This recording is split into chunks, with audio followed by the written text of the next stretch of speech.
IBN 7 बना तीसरा सबसे ज्यादा देखा जाने वाला हिंदी न्यूज चैनल IBN 7। नमस्कार, आपके साथ मैं हूं तेजस्वी चंडोकनैयर। स्वागत है आपका हमारे खास बुलेटिन सारा देश 100 खबरों में। नमस्कार और मैं हूं आपके साथ हिमानी नैथानी। हम आपके लिए लेकर आए हैं एक ऐसा शो जिसमें होगी देश भर की 100 बड़ी खबरें। तो आइए तेजस्वी, शुरुआत करते हैं अपने आज के सफर की। प्रधानमंत्री नरेंद्र मोदी श्रीलंका पहुंच चुके हैं। वो अब से कुछ ही देर पहले ही श्रीलंका की राजधानी कोलंबो पहुंचे हैं। यहां उनका भव्य स्वागत किया गया। एयरपोर्ट पर प्रधानमंत्री नरेंद्र मोदी का स्वागत श्रीलंका के प्रधानमंत्री रानिल विक्रमसिंघे ने किया।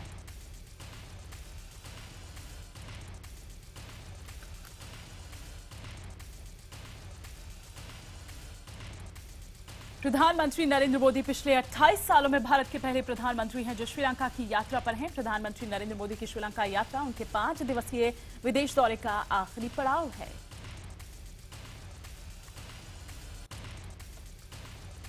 इससे पहले पीएम सेशल्स और मॉरिशस जा चुके हैं। श्रीलंका में भी पीएम मोदी का दौरा बेहद व्यस्त रहा। यहां वो राष्ट्रपति श्री सेना से मुलाकात करेंगे। प्रधानमंत्री नरेंद्र मोदी अपनी इस यात्रा में श्रीलंका की संसद को भी संबोधित करेंगे।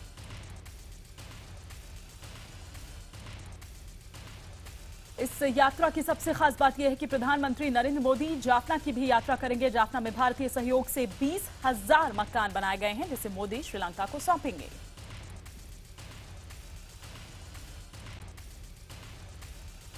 कोलंबो आने से पहले पीएम मोदी मॉरिशस में थे। यहां उन्होंने कई अहम समझौते किए। एक कार्यक्रम में मोदी ने कहा कि हिंदी को जितना प्यार मॉरिशस में मिला उतना भारत में भी कई जगहों पर नहीं मिला।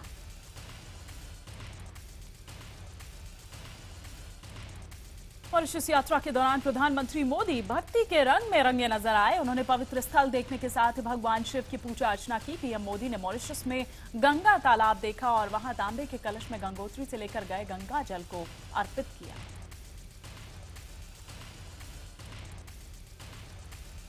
मॉरिशस में प्रधानमंत्री मोदी ने गांधी संस्थान पहुंचकर बापू को श्रद्धांजलि भी दी। बता दें कि मॉरिशस का राष्ट्रीय दिवस हर साल 12 मार्च को मनाया जाता है। इस दिन को गांधी जी को श्रद्धांजलि देने के उद्देश्य से चुना गया था क्योंकि इसी दिन उन्होंने दांडी मार्च शुरू किया था।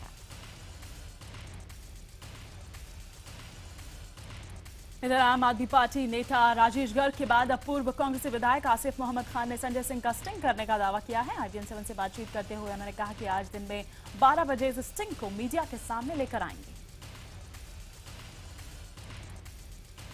पूर्व कांग्रेसी विधायक आसिफ मोहम्मद खान ने दावा किया है कि ये स्टिंग उन्होंने 5-6 महीने पहले एक बड़े पत्रकार के घर पर घड़ी के जरिए किया था। इस स्टिंग में आम आदमी पार्टी के नेता संजय सिंह के बोलते हुए 20 से 25 मिनट की फुटेज है। पूर्व कांग्रेसी विधायक आसिफ मोहम्मद खान ने IBN 7 पर यह दावा किया है कि इस स्टिंग में आम आदमी पार्टी के नेता संजय सिंह एक वरिष्ठ पत्रकार के घर पर उनसे कांग्रेसी विधायकों की खरीद फरोख्त की बात कर रही हैं। खान ने IBN 7 पर यह भी दावा किया है कि संजय सिंह ने उन्हें पद का भी लालच दिया। खान के दावे के मुताबिक संजय सिंह ने उनसे ये कहा था कि उनकी पार्टी को समर्थन करने वाले कांग्रेसी विधायकों को तमाम सरकारी विभागों में ऊंचे पद और मंत्रिमंडल में भी हिस्सा मिलेगा। IBN 7 से बातचीत करते हुए कांग्रेस विधायक खान ने यह भी दावा किया है कि उनके पास अरविंद केजरीवाल के और भी स्टिंग्स हैं। इससे वो एक एक करके जनता के सामने रखेंगे। उनका दावा है कि कुछ स्टिंग उन्हें आम आदमी कार्यकर्ताओं ने ही दिए हैं।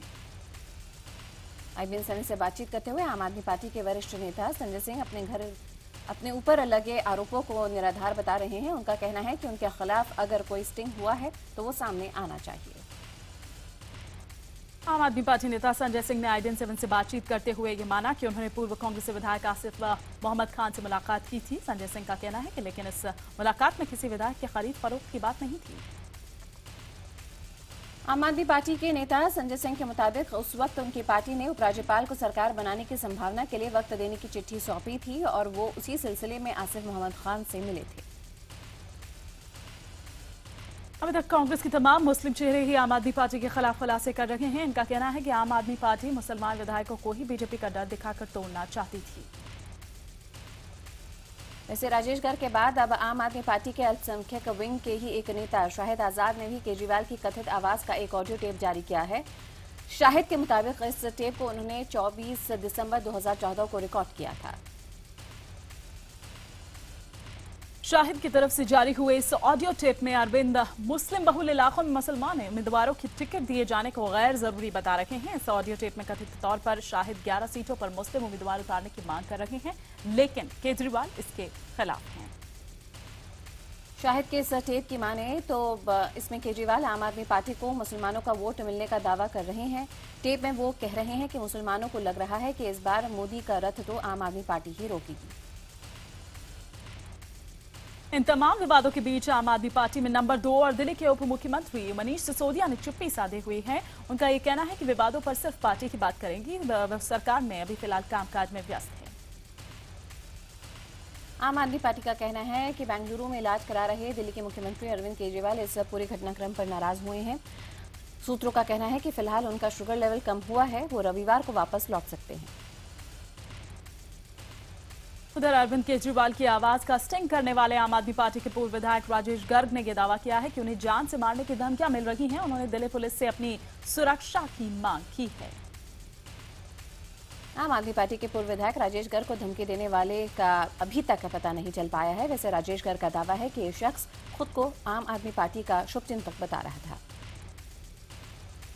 उधर राजेश गर्ग ने यह आरोप भी लगाया है कि अरविंद का ऑडियो टेप कुमार विश्वास ने लीक किया है। कुमार विश्वास का यह कहना है कि अरविंद की गैर मौजूदगी में पार्टी को तोड़ने की साजिश चल रही है। आम आदमी पार्टी पर हो रहे खुलासे के बाद अब विरोधी पार्टी को कटघरे में खड़ा कर रहे हैं। बीजेपी ने पार्टी में तानाशाही का आरोप लगाते हुए कहा है कि सबसे अलग पार्टी होने के उसके दावों की पोल खुल गई है। और आपको बता दें कि आज से नागपुर में संघ की प्रतिनिधि सभा शुरू हो रही है। इसमें नई कार्यकारिणी चुनी जाएगी। नागपुर में आरएसएस की ये प्रतिनिधि सभा 13 मार्च से 15 मार्च तक चलेगी। सूत्रों का कहना है कि दत्तात्रेय होसबोले मोहन भागवत के बाद नंबर 2 बन सकते हैं। वहीं सूत्रों का यह भी कहना है कि भैयाजी जोशी को संघ की तरफ से बीजेपी की जिम्मेदारी दी जा सकती है। संघ की प्रतिनिधि सभा में शामिल होने के लिए बीजेपी अध्यक्ष अमित शाह नागपुर पहुंच चुके हैं। संघ के मुताबिक उसकी इस प्रतिनिधि सभा में उसके 35 सहयोगी संगठन भाग ले रहे हैं। कोयला घोटाले में आरोपी बने पूर्व प्रधानमंत्री मनमोहन सिंह के बचाव में अब एनसीपी प्रमुख शरद पवार भी सामने आ गए हैं। एकजुटता दिखाने के लिए कांग्रेस अध्यक्ष सोनिया गांधी अपने सांसदों और नेताओं के साथ कांग्रेस ऑफिस से मनमोहन सिंह के घर तक पैदल गईं। सूत्रों का कहना है कि मनमोहन जल्द ही खुद को आरोपी बनाए जाने के खिलाफ कोर्ट में याचिका दायर करेंगे। मॉरिशस बोलते हुए प्रधानमंत्री नरेंद्र मोदी ने कहा कि सिर्फ 20 टोल ब्लॉक की नीलामी से ही 2 लाख करोड़ हासिल हुए हैं। कांग्रेस पर आई इस आफत ने राहुल की गैर मौजूदगी पर एक बार फिर से सवाल उठा दिया है। कांग्रेस की मीडिया सेल के चेयरमैन रणदीप सुरजेवाला का यह कहना है कि राहुल गांधी अनुमति लेकर ही छुट्टी पर गए हैं। गृहमंत्री राजनाथ सिंह ने संसद में कश्मीर के अलगाववादी मसरत आलम पर चल रहे मुकदमों की जानकारी दी। उन्होंने सदन को बताया कि उस पर 27 आपराधिक केस हैं। इधर राजनाथ सिंह ने कहा कि केंद्रीय सुरक्षा और खुफिया एजेंसियां मसरत के साथ ही उसके साथियों और समर्थकों की गतिविधियों पर भी निगाह बनाए हुए हैं। मसरत आलम ने खुद पर लगे आरोपों पर सफाई दी है। उसने कहा है कि वो 2010 की किसी भी हिंसक घटना में शामिल नहीं था। मसरत का कहना है कि वो हुर्रियत कॉन्फ्रेंस का समर्थन जारी रखेगा और सईद अली शाह गिलानी ही उसके नेता हैं। बीमा विधेयक संसद से पास हो गया है। अल्पमत के बावजूद राज्यसभा से इसे पास करवाने में मोदी सरकार कामयाब रही। तो वहीं विधेयक पर हुई वोटिंग में कांग्रेस ने सरकार का साथ दिया। हालांकि तृणमूल कांग्रेस और समाजवादी पार्टी समेत कई दलों ने विधेयक का विरोध करते हुए सदन से वॉकआउट किया। लोकसभा में रेल बजट पास हो गया। रेल मंत्री सुरेश प्रभु ने चेतावनी दी कि अगर रेलवे में बड़े निवेश नहीं किए गए तो पूरी व्यवस्था चरमरा जाएगी। साथ ही रेल मंत्री सुरेश प्रभु ने एक बार फिर से ये ऐलान किया कि रेलवे का निजीकरण नहीं किया जाएगा। लॉ कमीशन ने चुनाव सुधार को लेकर केंद्र सरकार को कई बड़े सुझाव दिए हैं। आयोग का मानना है कि मौजूदा कानून और नियमों में कई बदलाव की जरूरत है। चुनाव सुधार पर अपनी ये रिपोर्ट कानून मंत्री सदानंद गौड़ा को सौंपी, जिसमें सिफारिश है कि एक उम्मीदवार एक जगह से ज्यादा जगहों से चुनाव न लड़ पाए।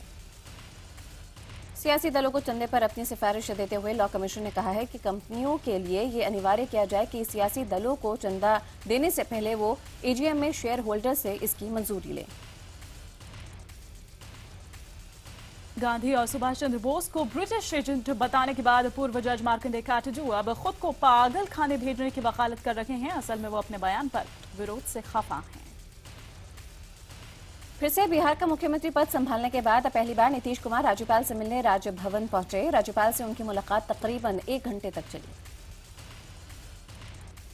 नीतीश ने राज्यपाल से अपनी मुलाकात को एक शिष्टाचार मुलाकात बताया। नीतीश ने कहा कि वो सत्र के बाद मंत्रिमंडल का विस्तार करेंगे।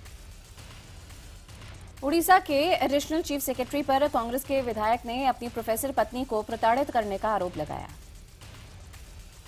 अंडरवर्ल्ड डॉन रवि पुजारी के विधायकों को मिल रही धमकी का मामला महाराष्ट्र विधानसभा में भी गूंजा। इसके बाद महाराष्ट्र सरकार ने विधायकों की सुरक्षा को बढ़ाने का फैसला किया है। आपको बता दें कि माफिया डॉन रवि पुजारी ने शिवसेना विधायक सरनाई को जान से मारने की धमकी दी थी। इतना ही नहीं, पुजारी ने महाराष्ट्र सरकार में मंत्री एकनाथ शिंदे को भी पैसों के लिए धमकी दी है। विधानसभा में विधायकों को मिल रही धमकी का मुद्दा उठाते हुए विपक्ष ने यह कहा है कि बीजेपी सरकार के राज में अंडरवर्ल्ड फिर से सिर उठाने लगा है। हिट एंड रन मामले में सुनवाई के दौरान जांच अधिकारी ने कहा है कि उन्होंने घटनास्थल पर सलमान खान को नहीं देखा था और न ही सलमान उस वक्त अपने घर पर मौजूद थे, जो कि वहां से कुछ ही दूर मौजूद है। सीबीआई ने मंत्रालयों में जासूसी के मामले में केस रजिस्टर कर लिया है। वहीं इस मामले में कार्रवाई करते हुए सीबीआई ने कई मंत्रालयों समेत अन्य जगहों पर छापेमारी की। मथुरा में नकली सोने की ईंटों को असली बताकर ठगी करने वाले गिरोह ने दिल्ली में एक व्यापारी को बंधक बनाकर उससे फिरौती की मांग की। गिरोह ने व्यापारी के परिवार वालों से 10 लाख रुपए की फिरौती मांगी थी। लेकिन पुलिस कार्रवाई के दौरान अपहरणकर्ताओं ने पुलिस टीम पर फायरिंग की और भाग खड़े हुए। हालांकि पुलिस इस मामले में जल्द ही अपराधियों को पकड़ने की बात कह रही है। छत्तीसगढ़ के अंबिकापुर में एक पुलिसकर्मी ने एक महिला की शिकायत दर्ज करने के बदले उस पर यौन शोषण करने के लिए दबाव बनाया। पीड़िता की शिकायत पर पुलिसकर्मी के खिलाफ मामला दर्ज कर लिया गया है। हालांकि पीड़ित महिला का यह कहना है कि उसे इस मामले में सबसे शिकायत करने के बावजूद इंसाफ नहीं मिला। अब महिला ने खुदकुशी करने की धमकी दी है। बिहार के दानापुर में एक युवक की गोली मारकर हत्या कर दी गई। आरोप है कि इस युवक को गोली उसके दोस्तों ने ही मारी। छत्तीसगढ़ के में एक पुलिस वाले नशे में धुत होकर थाने में ही गाली गलौज करने लगा। मौके पर मौजूद मीडिया कर्मियों से भी पुलिसकर्मी ने गाली गलौज की और उन पर लाठियां भी बरसाई। दुर्ग के एक पेट्रोल पंप में लोगों से ठगी का मामला सामने आया है। यहां लोगों से गाड़ी की क्षमता से ज्यादा पेट्रोल डालने की बात कर पैसे वसूले जा रहे हैं। बिहार के सीतामढ़ी में पुलिस ने मूर्ति चोरों के गिरोह का पर्दाफाश किया है। इन लोगों के पास से पुलिस ने तकरीबन 1.5 करोड़ रुपए के मूल्य की अष्टधातु की मूर्तियां बरामद की हैं। छत्तीसगढ़ के दुर्ग जिले में पुलिस ने एक व्यक्ति को 52 पैकेट ब्राउन शुगर के साथ गिरफ्तार किया। इसके पास से बरामद ब्राउन शुगर की कीमत 45,000 रुपए की मानी जा रही है। तो इधर जम्मू कश्मीर के पुंछ में 23 साल बाद पाक अधिकृत कश्मीर से वापस भारत लौटे परिवार को अंतरिम जमानत मिल गई है। ये परिवार नेपाल के रास्ते पुंछ आया था। बेंगलुरु में एक घर से 6 लोगों की लाश मिलने से सनसनी फैल गई। माना जा रहा है कि परिवार के छठे शख्स ने बाकियों को मारकर आत्महत्या की। मेरठ डिवीजन में एक कंपनी पर पड़े कई छापों में 200 करोड़ रुपए की फर्जी खरीदारी के सबूत मिले हैं। मशीन्स नाम की कंपनी पर एक्साइज डिपार्टमेंट ने छापेमारी की। बताया जा रहा है कि इस कंपनी के फर्जीवाड़े के चलते 20 करोड़ रुपए की एक्साइज ड्यूटी का नुकसान हुआ है। छापे की कार्यवाही 5 जगहों पर छापा मारा गया। इधर जयपुर में एक बच्ची से बलात्कार के बाद ब्लेड से उसका गला रेत कर हत्या करने का मामला सामने आया है। आरोपी और बच्ची का परिवार एक ही मकान में किराए पर रह रहा था। हैदराबाद में लापता हुई बच्ची को पुलिस, स्थानीय लोगों और सीसीटीवी की मदद से अपहरणकर्ता के चंगुल से छुड़ा लिया है। पुलिस ने बच्ची को अगवा करने वाले शख्स को भी गिरफ्तार किया है। उधर बाइक सवार को कार से टक्कर मारने के आरोप में गिरफ्तार मशहूर कोरियोग्राफर गीता कपूर को जमानत मिल गई है। गीता कपूर की कार से टक्कर के बाद बाइक सवार बुरी तरह से घायल हो गया था।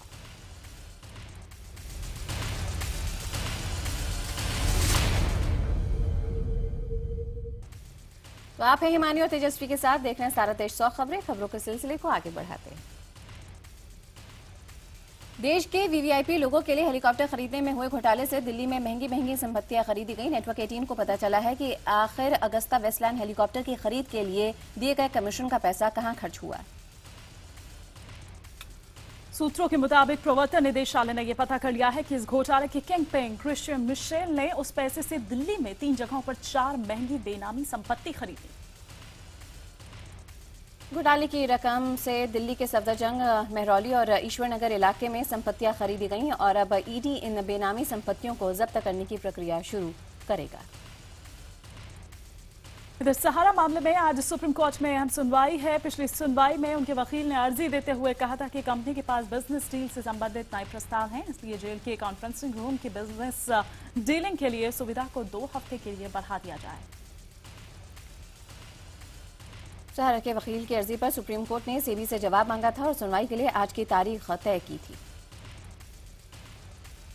लखनऊ के किंग जॉर्ज मेडिकल कॉलेज में डॉक्टर ने एक मरीज को होश में लाने के लिए उसे पीटना शुरू कर दिया। एक शख्स ने चुपके से डॉक्टर की इस करतूत का वीडियो बना लिया। डॉक्टर से पिटने वाले ये मरीज प्राइवेट वार्ड के बेड नंबर 4 पर भर्ती हैं। कुछ लोगों ने इन्हें बेहोशी की हालत में अस्पताल में छोड़ दिया था। छत्तीसगढ़ के कवर्धा में 5 आदिवासी बैगाओं की मौत का मामला सामने आया है। वहीं आधा दर्जन की हालत काफी गंभीर बनी हुई है। इन मौतों की वजह साफ नहीं है। छत्तीसगढ़ के महासमुंद में शराबबंदी की मुहिम चलाने वाली महिलाओं के समूह को ही जिले में 25% शराब दुकानों को चलाने का ठेका मिल गया है। 2G और 3G स्पेक्ट्रम के लिए जारी नीलामी से होने वाली आय 1 लाख करोड़ रुपए को पार कर गई है। नीलामी प्रक्रिया के 49 राउंड पूरे होने के बाद सरकार के अनुमान से भी ज्यादा आय होती नजर आ रही है। 2G केस पर गठित विशेष अदालत ने मामले में अभियुक्त रवि रुइया को विदेश जाने के लिए मंजूरी देने से इनकार कर दिया है। आपको बता दें कि एसआर ग्रुप के promoter Ravi Ruia 2G case में अभियुक्त हैं। फरवरी महीने में खुदरा महंगाई दर ने जनवरी के आंकड़ों को पीछे छोड़ दिया है। सरकार की ओर से जारी आंकड़ों के अनुसार फरवरी महीने में खुदरा महंगाई दर 5.37% रही। गुजरात के राजकोट में नींबू की कीमत आसमान पर है। 2 हफ्तों में न केवल नींबू की कीमतें दोगुनी हो गई हैं, बल्कि मंडियों में इसका पहुंचना भी कम हो गया है, जिससे आने वाले दिनों में दाम और बढ़ सकते हैं। 15 दिनों पहले जहां नींबू 40 रुपए प्रति किलो था, तो वहीं अब यह 80 से 100 रुपए प्रति किलो मिल रहा है। थोक कारोबारियों के मुताबिक गर्मियों में इसकी कीमत 200 रुपए प्रति किलो तक पहुंच सकती है। चेन्नई में पत्रकारों ने तमिल टीवी चैनल पर हुए हमले के विरोध में प्रदर्शन किया। पत्रकार चेन्नई के प्रेस क्लब में इकट्ठा हुए, जहां उन्होंने इस तरह के हमलों को अभिव्यक्ति की स्वतंत्रता पर हमला करार दिया। उधर अमृतसर में एक शख्स के पास पुराने और बेशकीमती नोटों का संग्रह है। इस शख्स के पास नोटों के विभिन्न प्रकार ये मौजूद हैं। इसमें नोटों के खास नंबर के आधार पर भी उनका कलेक्शन किया गया है। मध्य प्रदेश के जबलपुर में स्वाइन फ्लू पॉजिटिव मरीजों की संख्या 80 के पार पहुंच गई है। वहीं 16 की मौत हो चुकी है। दिल्ली में राष्ट्रपति की बेटी शर्मिष्ठा मुखर्जी ने स्वाइन फ्लू को लेकर जागरूकता अभियान चलाया है। भारत आए हुए सोलर प्लेन के पायलट अपने आप को पूरी दुनिया की उड़ान के दौरान फिट रखने के लिए नियमित रूप से योग करते हैं।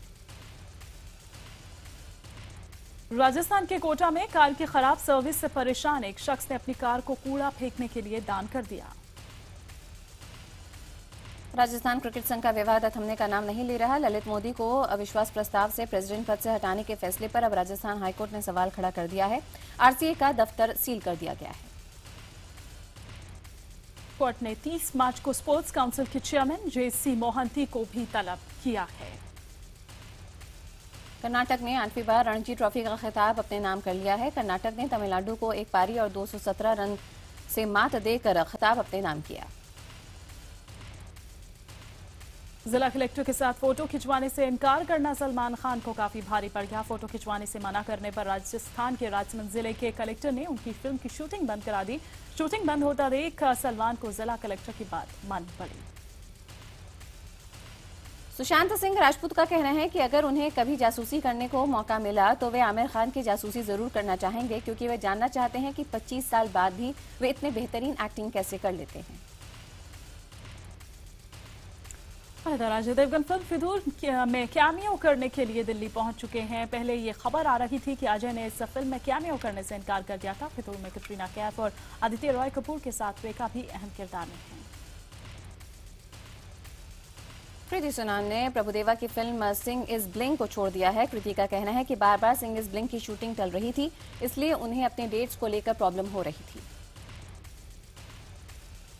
अभिनेत्री नीना गुप्ता की बेटी मसाबा गुप्ता ने प्रोड्यूसर मधु मंचना से सगाई कर ली है। इस समारोह में एक्ट्रेस आलिया भट्ट और एक्टर सिद्धार्थ मल्होत्रा भी मौजूद थे।